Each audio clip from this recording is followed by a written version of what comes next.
first out of Phoenix, Arizona. He weighed in at 240 pounds. He is Tom Zenk. And his opponent coming into the ring area at 228 pounds out of Tampa, Florida, accompanied by his valet Precious. He is gorgeous Jimmy Garvin. Garvin, one fall, your referee, Eddie Sharkey.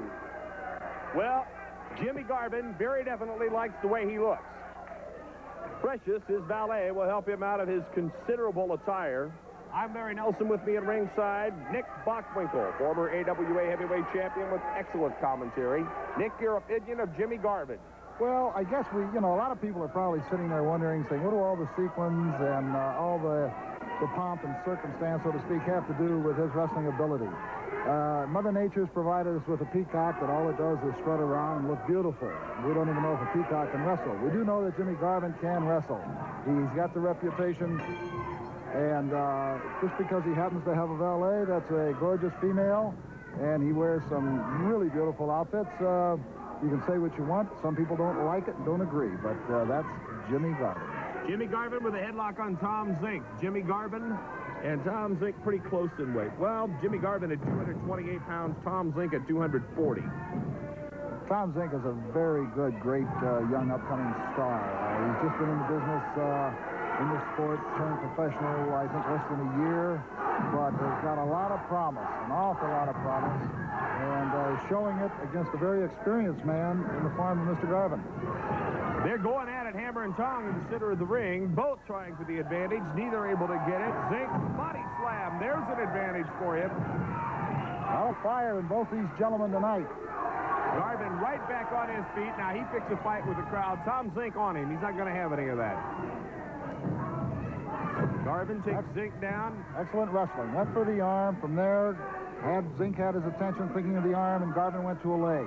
Rolls him over. He's got both legs now. Uses one as leverage over the other.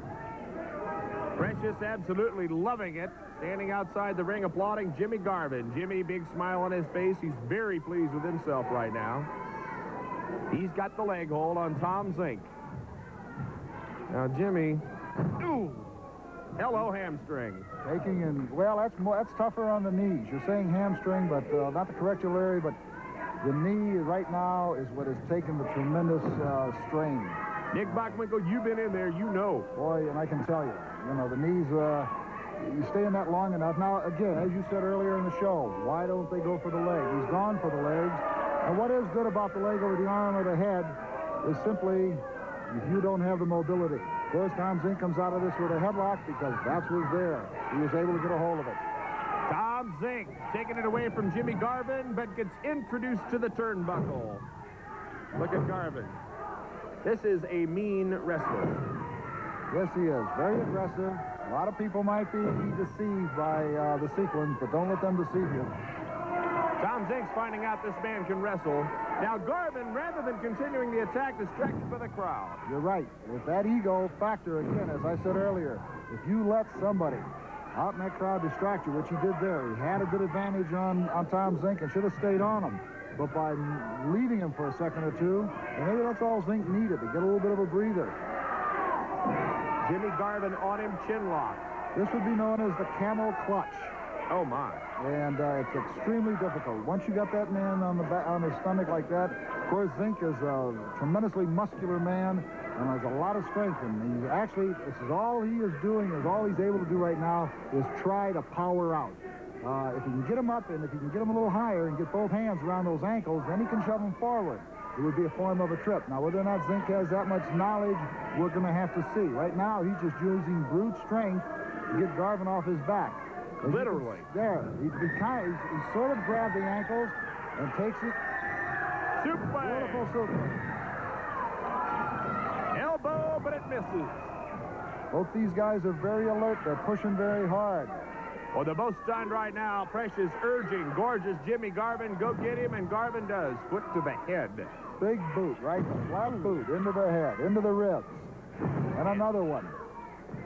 Jimmy Garvin and out of the ring with Tom Zenk. I don't know why Nick Bockwinkel. A wrestler would do that when he has an advantage. He throws him out of the ring and gives him plenty of time to rest. We don't know how badly Garvin may be exhausted for the moment. That suplex that you saw a little earlier may have really knocked the wind out of him.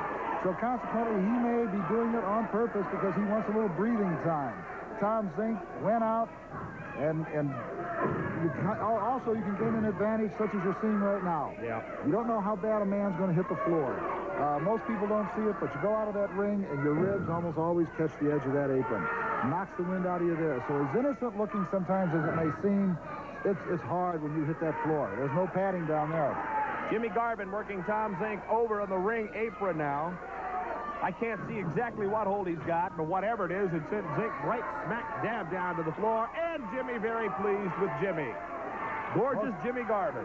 Most definitely. One of the hardest jobs for the referee is how far to go with the count. You have the standard 5 count, and the referee, he really doesn't want to end the match on a disqualification if he can help it, if it's not pushed beyond that point. Bang! Zenk back in with a shoulder to Jimmy's midsection. Here comes the fist. That's a forearm across that back of that neck. Into the corner. Ooh. Hip throw. Actually, that's a Beal.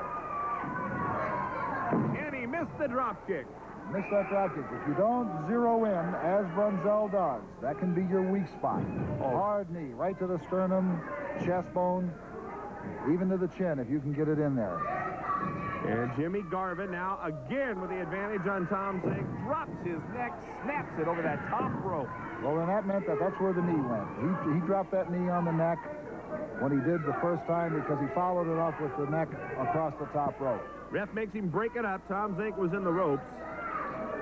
Jimmy Garvin back to the attack immediately with that boot and over the rope. Now there's your choke. Referee saying break it, but he's not counting.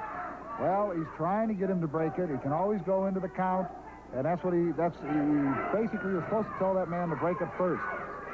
You just don't automatically go into a count. Tom Zenk sends Jimmy Garvin into the corner, but a hard knee right to the chin. Jimmy Garvin turning it around again almost instantly. Here comes what looks like a suplex. It's a form of a pile driver. Oh. That's it. That ought to do her. It did. Jimmy Garvin, gorgeous Jimmy. Precious, absolutely delighted. Takes Tom Zenk. Let's look at it on slow motion. There are many forms of a pile driver, and I guess you'd almost have to say this is one. He's got the man straight up and brings him down on top of his head. And that is enough to do it against anybody. 1, 2, and 3 for Garvin.